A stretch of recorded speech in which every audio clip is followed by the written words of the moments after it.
and we're going to go ahead and get started. My name is James Dickerson. I am the Director of Member Experience here at Atlantic Financial. I'm joined today by Brian Peller. I'm going to go ahead and let him introduce himself. Hello, everybody. I am Brian. I am a certified credit union financial counselor here at AFFCU and also a business development coordinator. Jimmy, I'll quickly tell them about at the bottom here the two features that I will be monitoring. There's a chat, so if you have a question for me or Jimmy during the program, you can put it in the chat. And if you have a question that you think everybody could benefit from, put it in the Q&A, which we'll cover at the end of the seminar as much as we can. And the ones that we can't, we'll get back to you individually.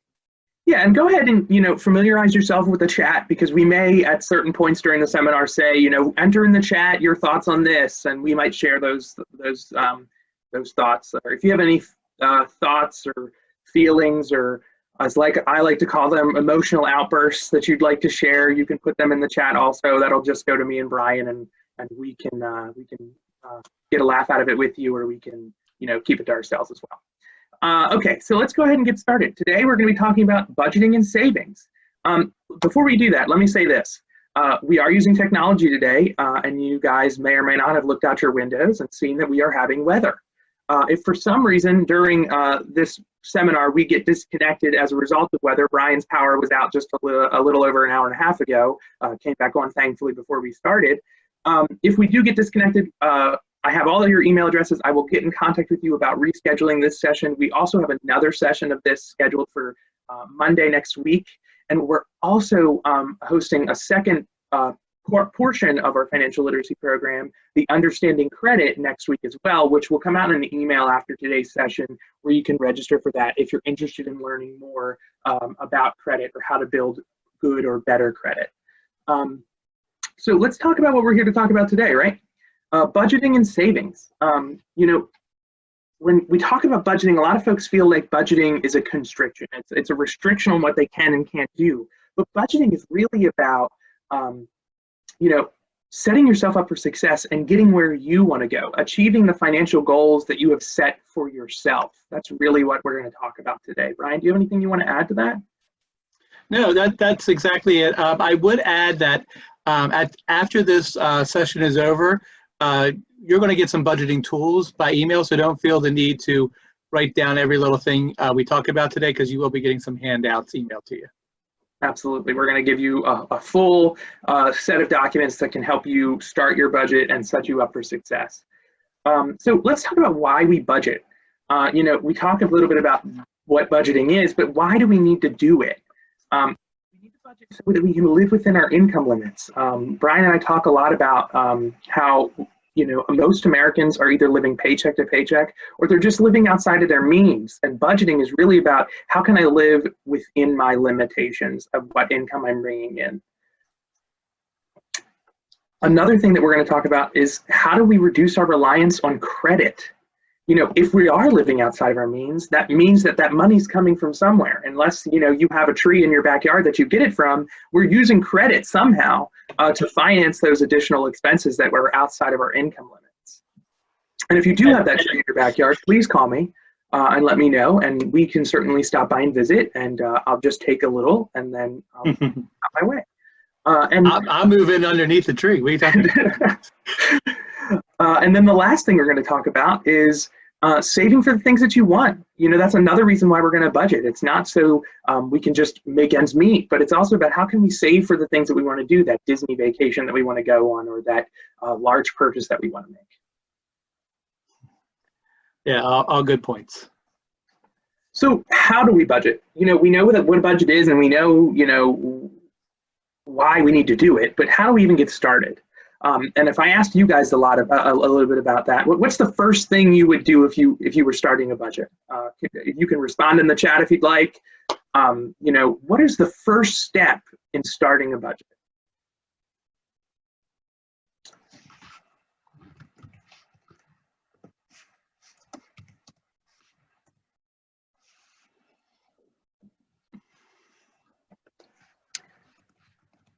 Awkward silence, Brian. It's my favorite.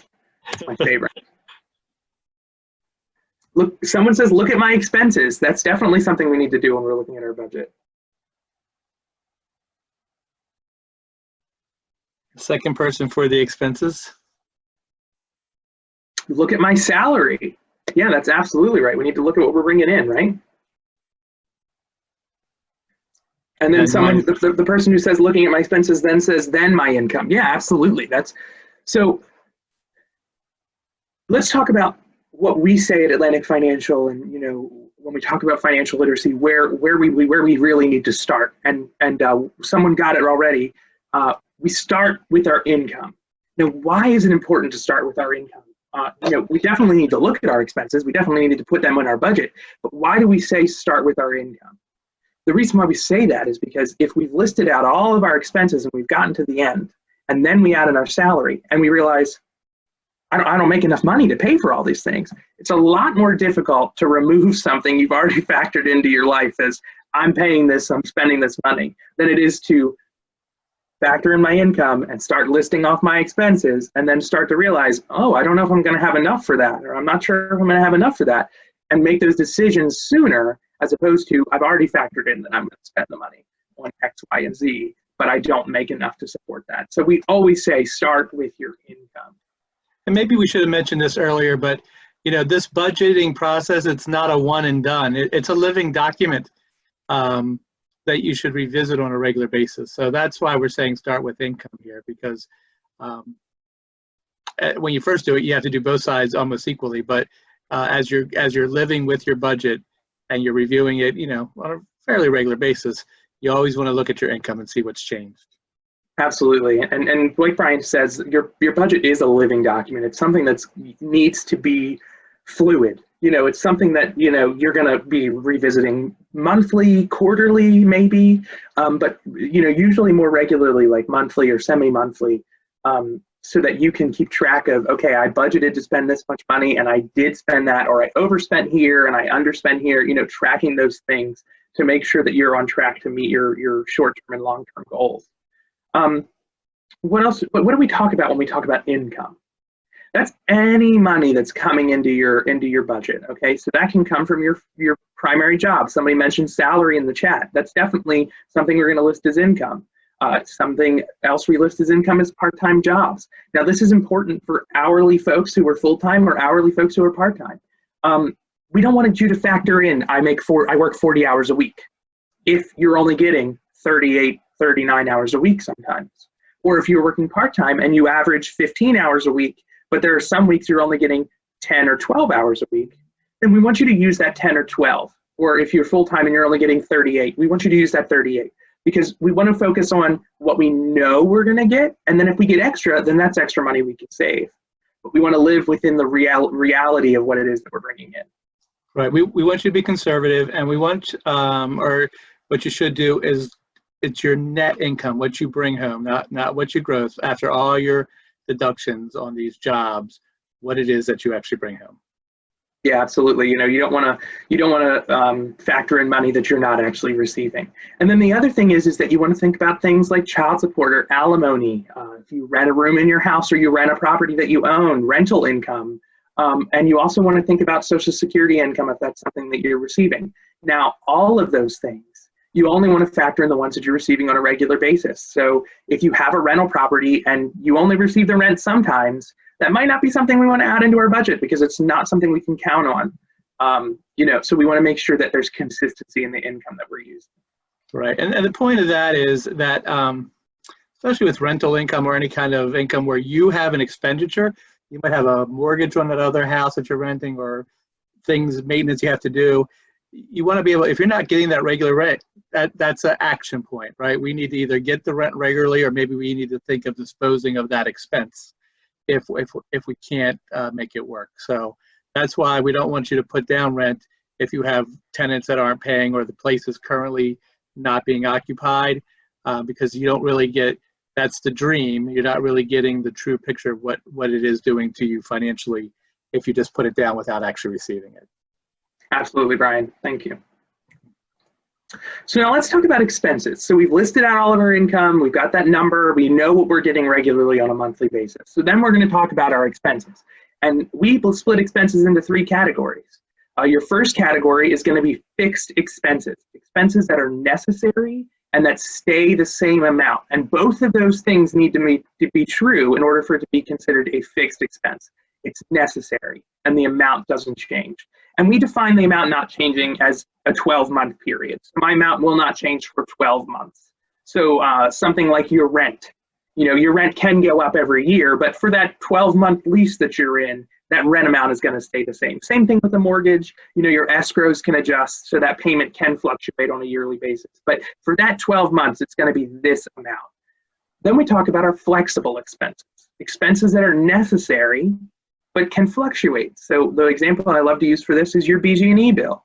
You have to have gas and electric on in your home so that you have heat and you can turn the lights on. But that amount can fluctuate every month. Is it hot that month? Is it cold that month? Am I using more electricity than normal? And then discretionary expenses. These are things that you choose to spend your money on, but that are not necessary. And there's a lot of debate around what is considered flexible and what is considered discretionary. And what I usually tell folks is that discretionary is relative to you. And what do I mean by that? A lot of times when Brian and I do this seminar in person, folks will say, well, pet expenses are discretionary. You don't have to have that pet. Well, you try telling that to some of the folks who call their pets their children. That is not a discretionary expense for them. That is a flexible expense, meaning it is necessary and that the amount can change. If you talk to me, Dunkin' Donuts is not a discretionary expense for me. I have one right here. I have it every day. It's not discretionary. It is required for my survival. Brian likes to disagree with that, but that's how I feel. Discretionary is relative to you, so it's about prioritizing for yourself. Brian, do you have anything you want to add there?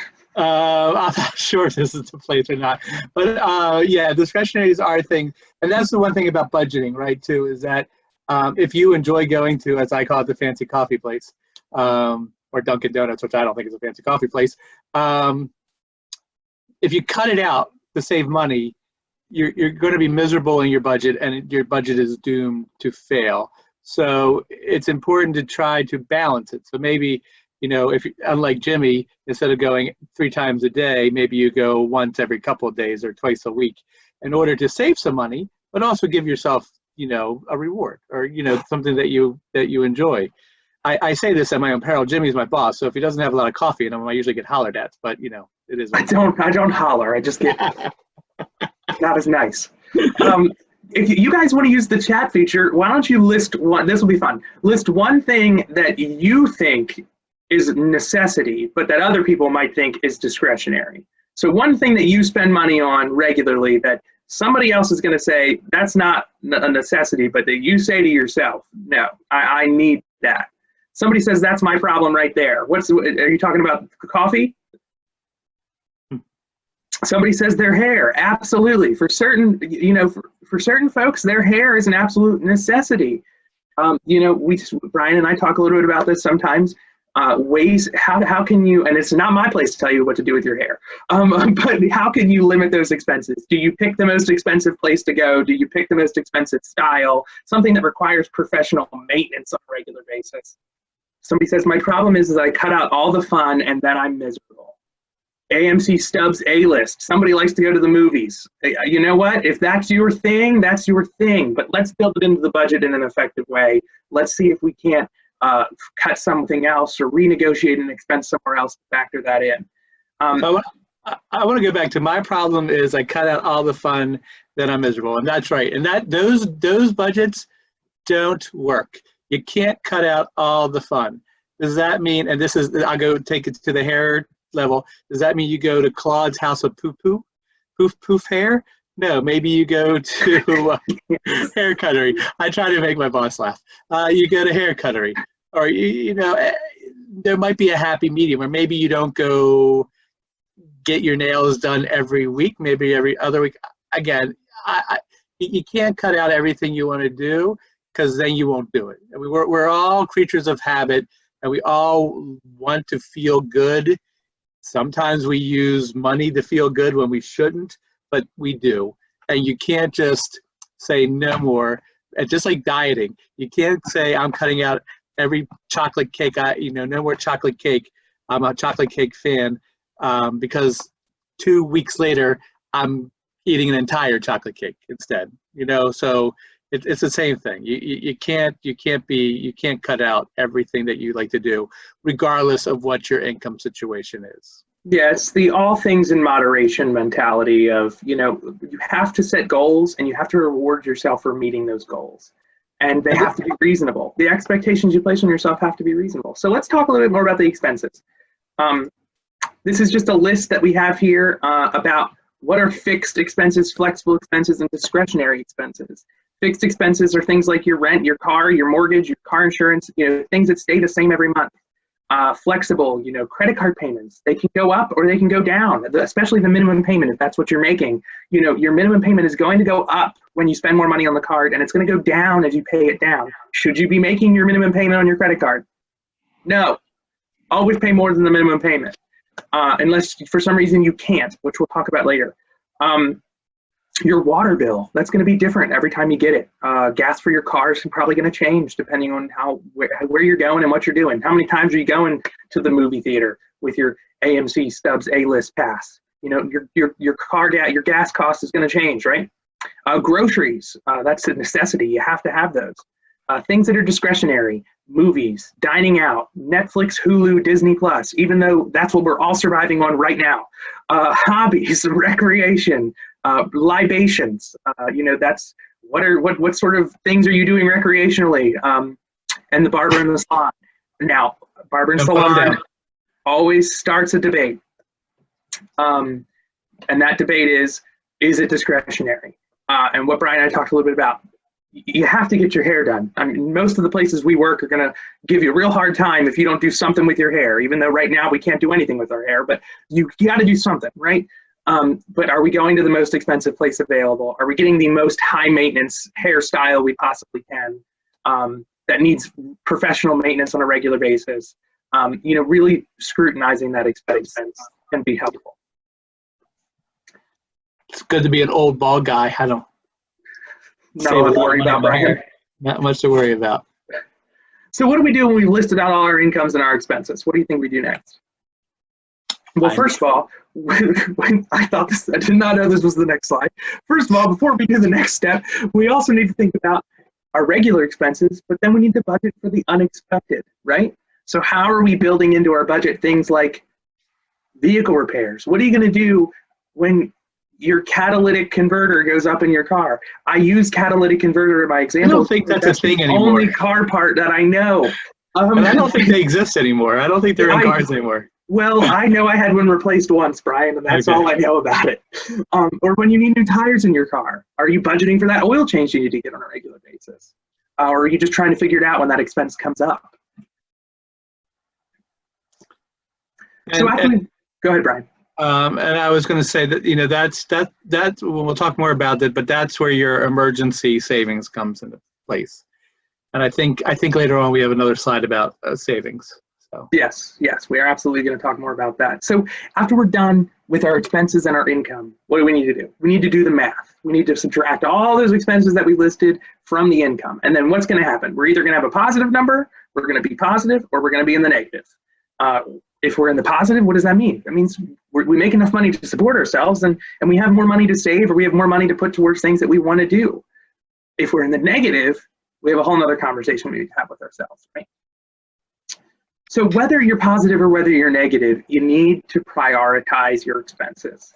Why do we need to prioritize our expenses? You have to decide what steps you can take to reduce your monthly expenses or to earn additional income, especially if you're in the negative. But we also need to prioritize our expenses so that we think about how we could positively affect our life in the next few years.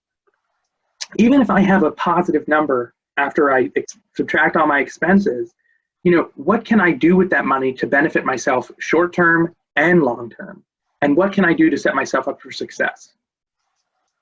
Brian, you want to add? Yeah, this is where we start to talk about if you're in the black, how are we going to save, and what are we going to save for, and what does that look like? Do we have kids that that are going to go to college someday? All those things. And I'm going to tell you, even if you're in the red, you still need to think about prioritizing your money and how are you going to save for things in the future. But we'll get into that a little bit later. Yeah, and after you've done that, after you've prioritized your expenses, whether it's positive or negative, guess what you've just done? You've created a budget. Is it a great budget? I don't know. We have to think about where we're at in our budget, right? But we've created a budget. Whether or not you're ending in the positive, you're ending in the negative, that is a budget. Now we need to make our budget better a lot of times, right? We need to make it work better for us. We need it to make more sense for us individually. So how do we do that? So let's talk a little bit about what do we do if we are in the negative? Well, the first thing we can do is earn more money. We talk a little bit about how can we earn more money. Let me ask you guys in the chat box, do you guys do anything to earn more money outside of your regular job? What are some of the things you're doing outside of your regular full-time job to earn extra cash? Legal things only, please. Yeah, we will only share the appropriate answers in the box. But what are some of the things that you're doing to earn extra money? Or what are some of the things you could do to earn extra money, even if you're not doing it now? What are some things you could do to earn extra money?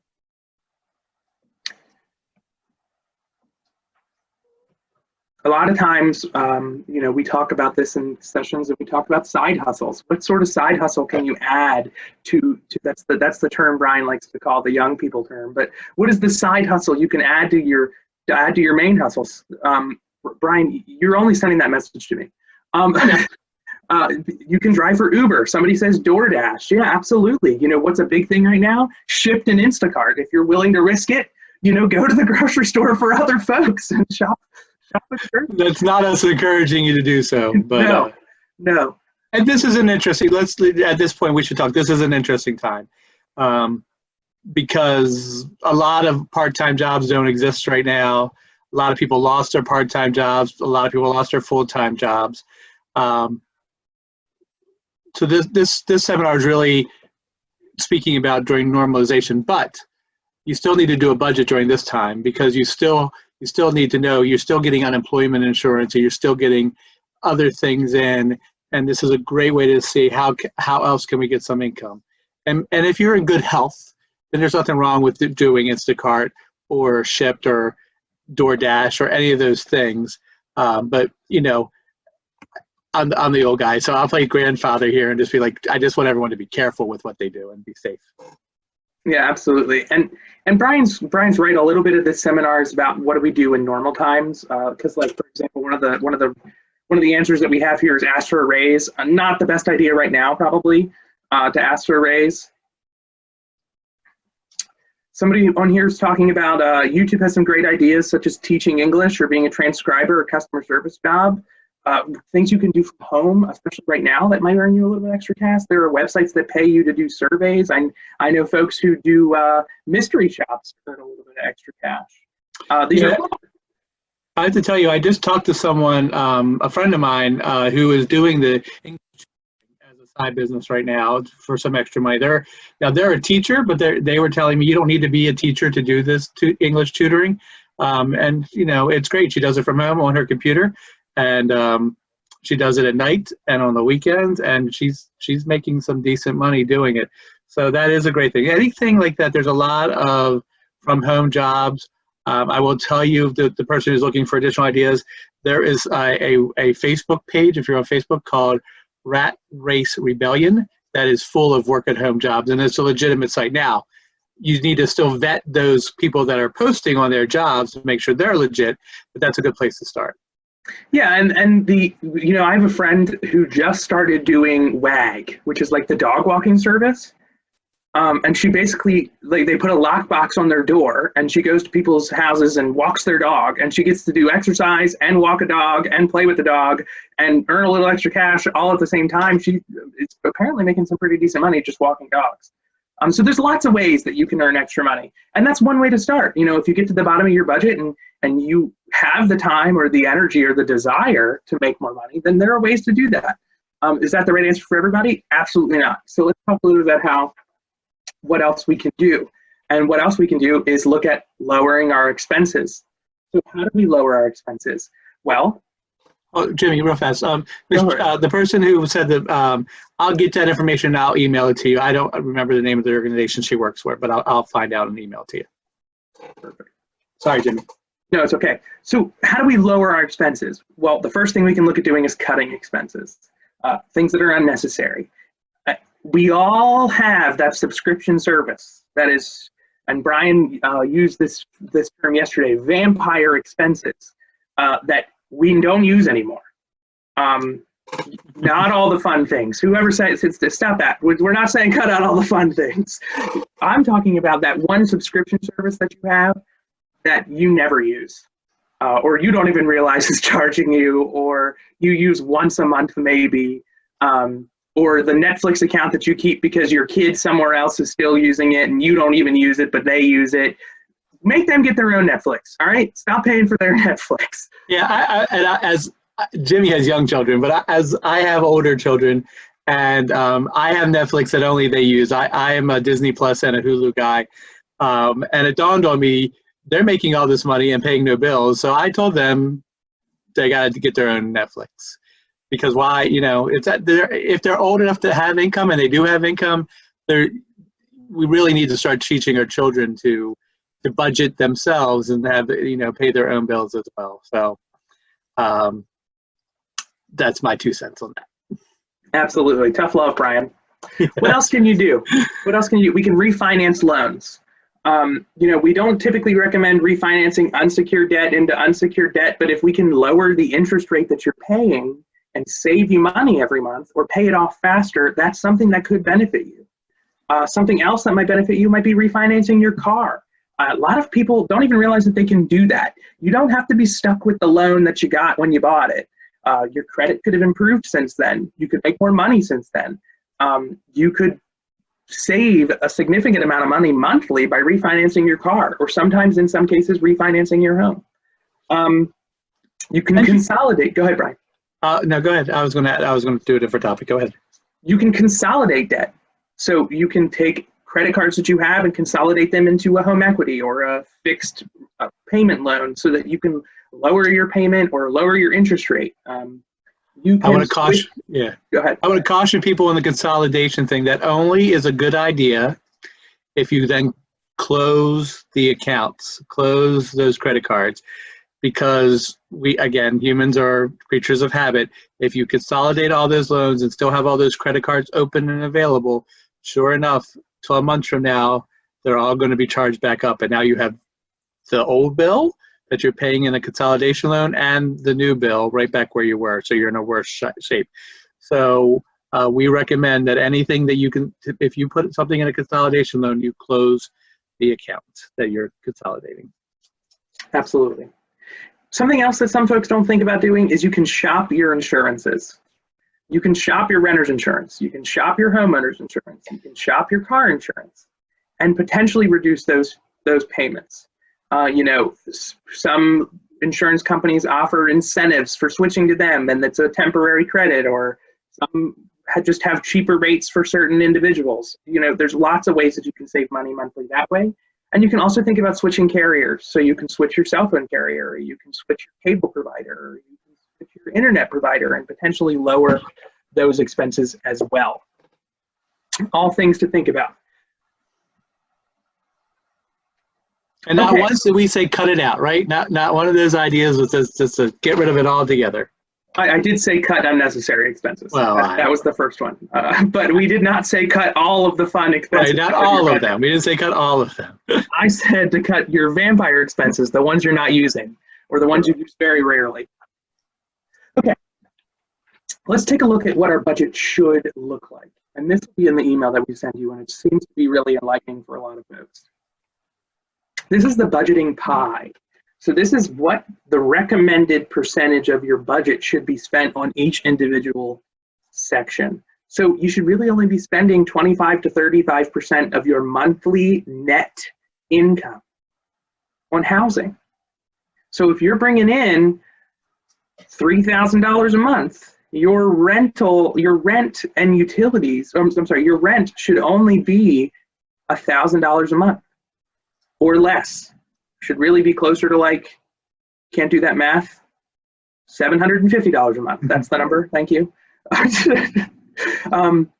Transportation. So that's your car payment, your car insurance, your gas costs. That should only be 10 to 15% of your costs. You should only be spending 10 to 15% on food. Here's a big one. 10 to 15% of your monthly income should be saved. Should be saved. And we're going to talk a little bit about how we save that money. I feel like I can't find that slide, Brian, in my slides here. Is the pay yourself first slide not in here? I don't know. I thought it was. Where did I? It is. Okay. Okay. So, 10 to 15% of your monthly income should be savings. It's definitely something to think about and something to scrutinize your budget on. When you're looking at your line items, think to yourself, wow, I'm spending 40% on housing. Maybe it is time to look at refinancing your mortgage. Maybe it is time to start looking for a more appropriate apartment or a more appropriate rental property that you can afford, or increasing your income so that, it is 35% of your pay. Jimmy, someone's saying, is this net or gross income? We base everything on net income. Why do we base everything on net income? Because you're never going to see the gross income. When you're looking at that thing that says medical over there, I think that's probably what's confusing you guys. That's things like copays for the doctors or prescription costs. It's not your actual medical insurance, especially if it's being deducted from your pay before you get to the net. But this is all based on net income. We never see the gross number. Now, you can go get approved for a loan, a mortgage loan based on your gross income. And get approved for 35% of your gross income. And then, when you go to do your budget, it's going to be 42 to 45% of your net income. But that's not helpful to you. That's not that doesn't put you in a good situation on the back end of that. Anything you want to add, Brian? Yeah, so I struggle with this slide, Jimmy, and it's because these are all guidelines, okay? So you may wind up in housing in particular, especially in the area we live in, being a little on the high side of that. That just means that on some of these other ones, you have to reduce them down to get to the place where you need to be. So this is a good place to compare where you are to what is suggested and the national averages are, but don't let it defeat you because it is what it is. It is also a weird thing these days that if you can afford it, and I know a lot of people don't want to do it, but if you can afford it, sometimes you wind up cheaper with a mortgage than you do with renting right now. But with home ownership, you then have all the maintenance costs. So you have to keep that in mind in deciding what is the better way to go for you. Yeah, and you're absolutely right when you say that these are guidelines. If you aren't factoring in giving into your budget, if you're not if you aren't the type of person who does a lot of donating, I don't do a lot of personal donation myself. That's 10 to 15% of this budget pie that just isn't included. So you might be spending 5% of that extra on housing, and that's okay. Reasons why budgets fail. So why is it that some of us have a budget and it just doesn't work out? Well, the first reason is typically you failed to prioritize your expenses. You really didn't sit down and scrutinize the things that you were spending your money on. The other thing is, and this is what happens, I think, most of the time, is that we fail to budget practically for normal out-of-pocket expenses like groceries and gas. I failed to do this myself sometimes. I factor in that I am only going to spend $150 a week on groceries, knowing I am going to spend more than that on groceries, especially with my 3-year-old who will only eat dinosaur-shaped chicken nuggets and Chef Boyardee mac and cheese ever. Oh, and Entenmann's Little Bites chocolate chip muffins. That's his whole diet. So I have to buy those things. Yeah, and the other thing is that things change. Like during this time, grocery prices have gone up. In addition to I'm a store brand kind of guy. Well, a lot of times lately, in the last 6 weeks, can't find a store brand, so I have to pay for the national brand. So my grocery bill has probably gone up 25% a week. But on the other hand, I haven't filled up my gas tank in 3 weeks. And I was just about to say, seasonally gas prices change. So if I'm budgeting based on winter gas prices and it's summertime, and gas is $3.50 a gallon or something crazy, I might be out of alignment in my budget. I might not be factoring in the actual cost that gas is going to be. So that might be a reason why your budget isn't successful. Failure to include quarterly or annual expenses. Those of us that might pay our property taxes ourselves and they're not escrowed with our mortgage, you need to budget to pay for that annual tax bill. Those of us who receive our water bill quarterly, are you budgeting in for water, or is it just a bill that pops up every quarter that you aren't prepared to pay? Making sure that those things are included in your budget. Yeah, if you're like me, I'll give you an example. One of these is that every year now I get a bill for Microsoft 365 Office package for my home computer, and I'm like, I always forget about it. And then come August, my wife is a teacher where we even have less income. I'm like, oh no. So now I have it. Again, I'm the old guy. I have it written down on a chart on a piece of paper that I look at every time I get paid. I make sure I double check the chart of what is coming up. Absolutely. Absolutely. I'm sure Jimmy keeps one on a computer. I do. It's a spreadsheet. Failure to plan for the unexpected, and believe it or not, budgets fail because we spend more money than we make. And it all goes back to prioritizing those expenses. Now, that doesn't mean we cut out all the fun, but we prioritize the things that we spend our money on. Yeah, and it's about once you get it down and you see what you're negative and see what you can do, it's then about a little bit of negotiating to try to get those bills under where you need to be. And we'll talk more about that with some of the services we offer for free to our members later on. Absolutely. So, okay, let's talk about savings goals. So we talked about savings. We talked about the emergency fund. We should have 3 to 6 months of expenses. This says of expenses. I disagree. 3 to 6 months of income saved. Somebody agrees with you, Brian. They always forget the software bill also. Right. Really, what gets me every time is my extra iCloud storage on my iPhone. It's $2.99, but every time it comes through, I'm like, oh, I forgot about that. Anyway. Yeah. Yeah. But back to the 3 to 6 months, we save income, not of expenses. Just to be on the safe side, the more you have, the better off you are. And the 3 to 6 months, it depends on what field you're in. So if you're in a field that is readily available with jobs, like if you're a nurse right now, or probably for the indefinite future, if you're in the medical field, you could probably get away with 3 months worth of money in the emergency fund.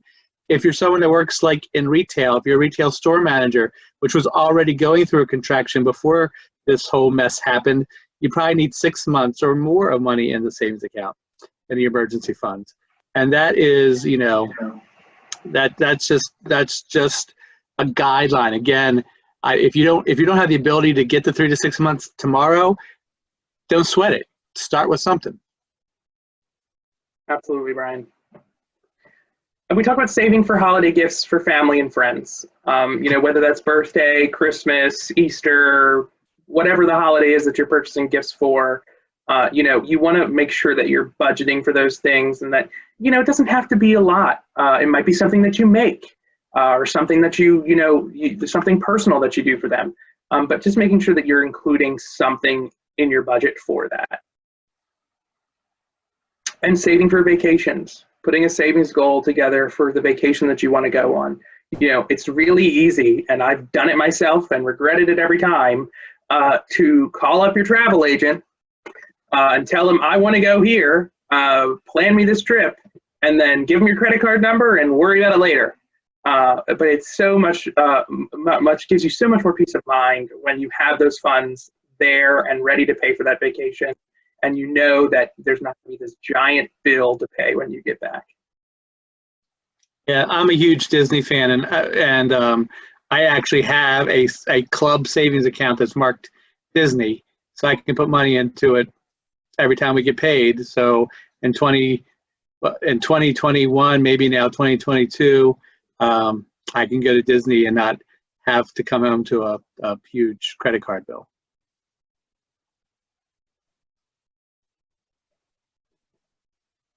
So ways to save.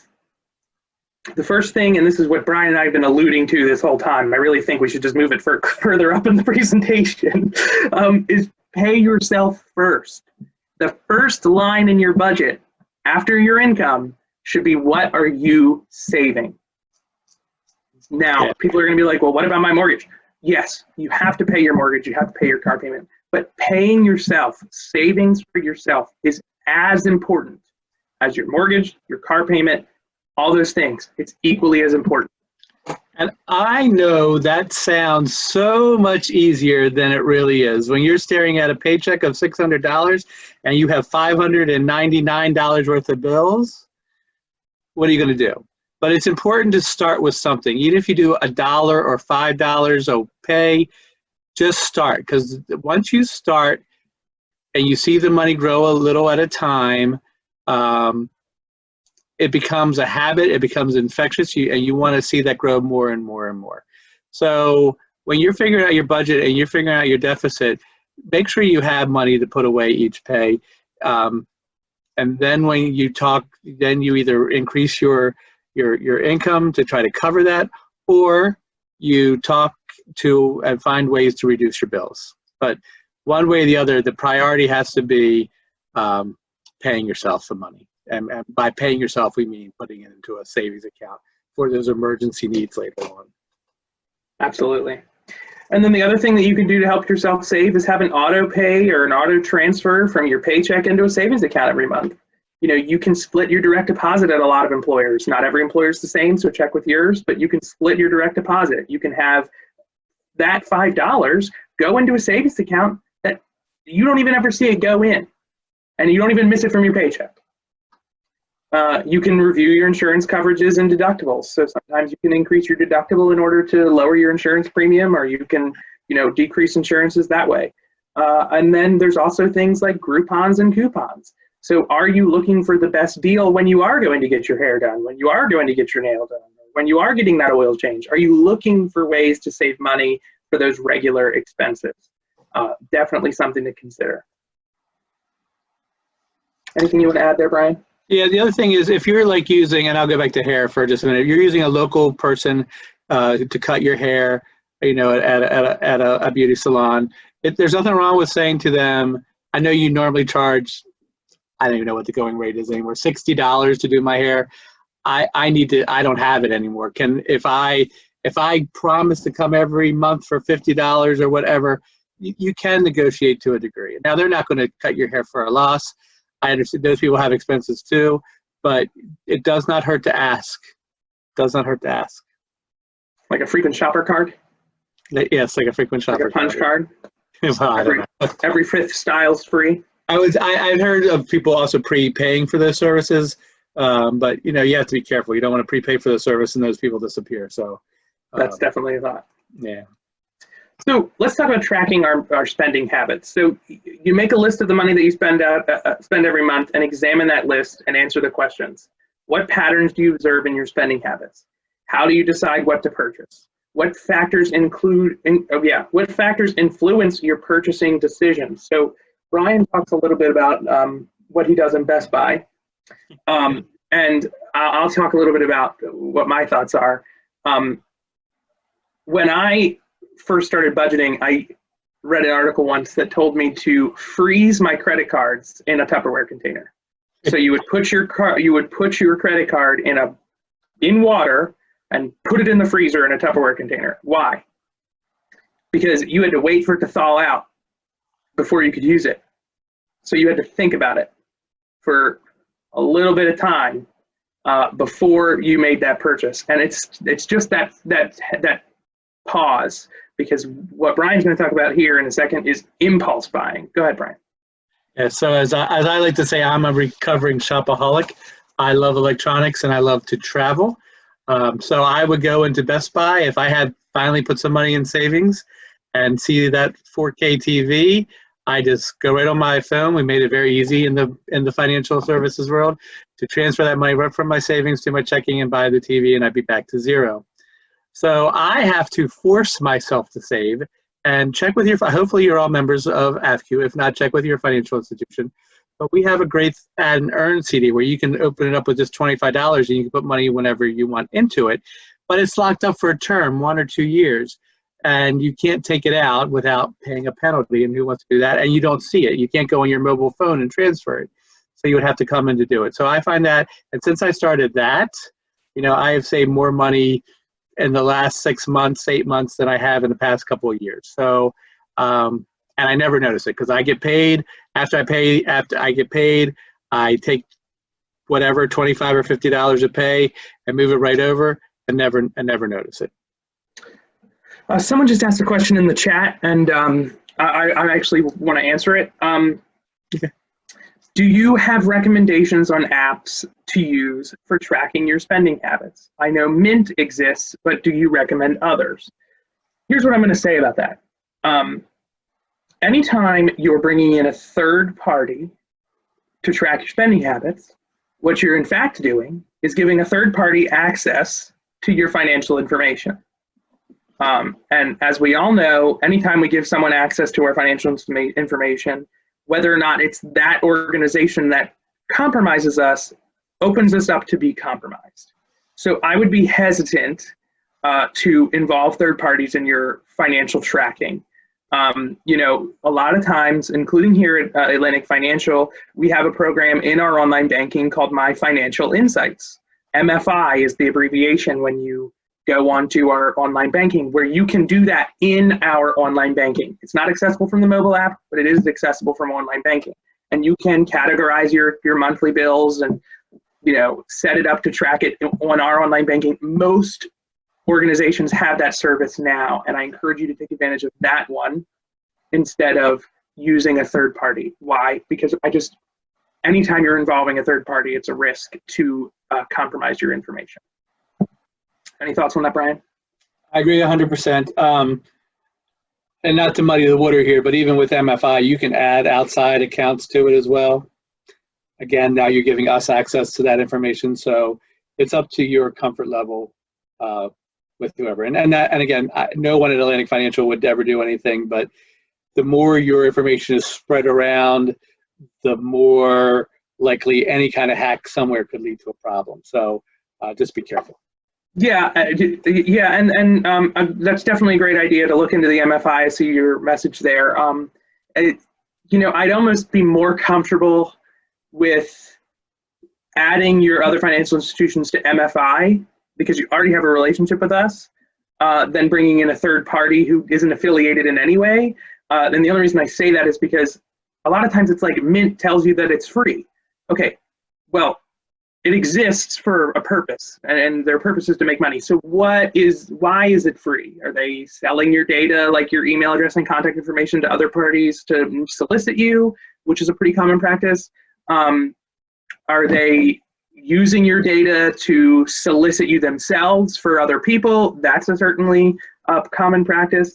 And a lot of times those apps will give you recommendations to improve your budget, like Credit Karma or Credit Sesame, those apps that give you your credit information for free.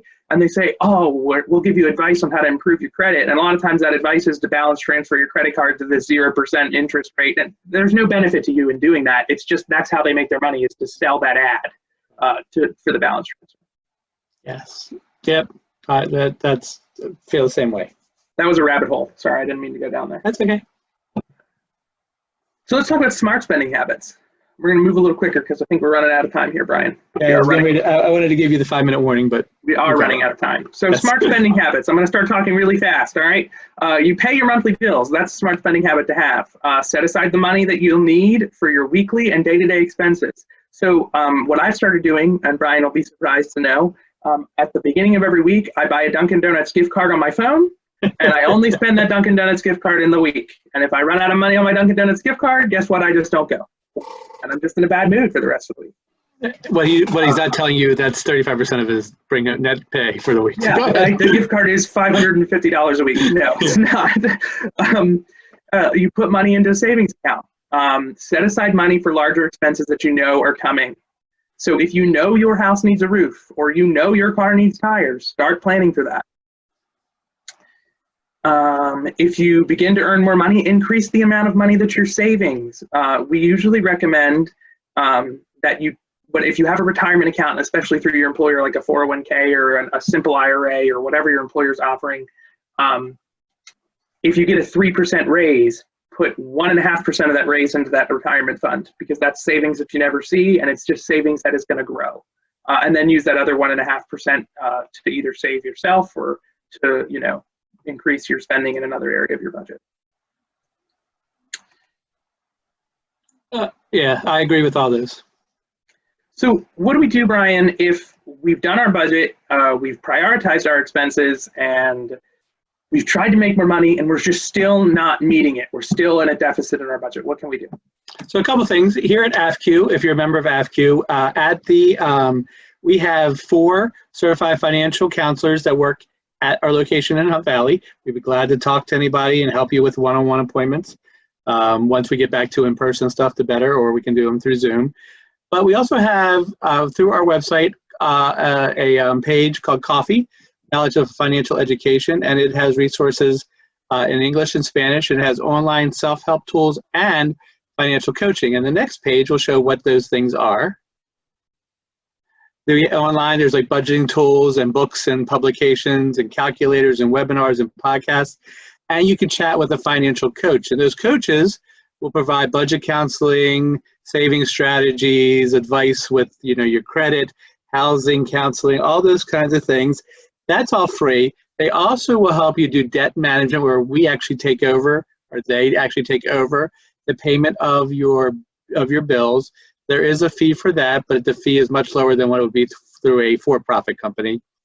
And all of it is confidential. The credit union itself, we don't know what's going on with these things. It's all done very confidentially for you, so you don't have to worry about walking into the branch and the teller and knowing what's going on with your life. Yeah, and the reporting that we get from Coffee literally just says how many of our members are using Coffee. It doesn't tell us what you're doing. It doesn't tell us who the member is. It just gives us a number of people using the service. And I encourage you guys to check it out, at least create a profile, because the more people we have using it, the more likely Atlantic Financial is to continue the service, to continue to have it. So it's an awesome service that's totally free, all except for that debt management program. But like Brian said, I think it's like $25 a month is the fee that they charge. It's super low. Yes. And then the next page has the contact information, but you are going to get a flyer with your other stuff that has the stuff on it. Again, you do have to be a member of Atlantic Financial. If not, when you call, they'll say, call us back after you open your membership. And then you called me or Jimmy. So that's the end of our presentation. I'm so glad you guys stuck with us through that. I hope that you guys learned something, or took something away from it, or at least laughed a little at Brian. Or me, maybe. I hope that helps you get started. Like Brian said, you're going to get an email after this with all kinds of resources, including a tool to help you start your budget, our contact information, if you need anything. If you guys have questions, this is our Q&A portion. So we're going to stick around here for another 10 minutes or so just to answer your questions. So that's what the Q&A feature in Zoom is great for. If you ask a question and we answer it, it'll be published for everybody else to see also. Go ahead and take the time to ask any questions you might have or anything you're thinking about. But other than that, this is mine and Brian's contact information. You guys can feel free to reach out to us at any time. Email is really the best. You're going to get it in the email that we send you, just because, like Brian said, we're working from home, so our office phones are in the office. So, to take the time to shoot us an email, and we'll reach out to you directly. But if you have questions, go ahead and use that Q&A feature to ask us today.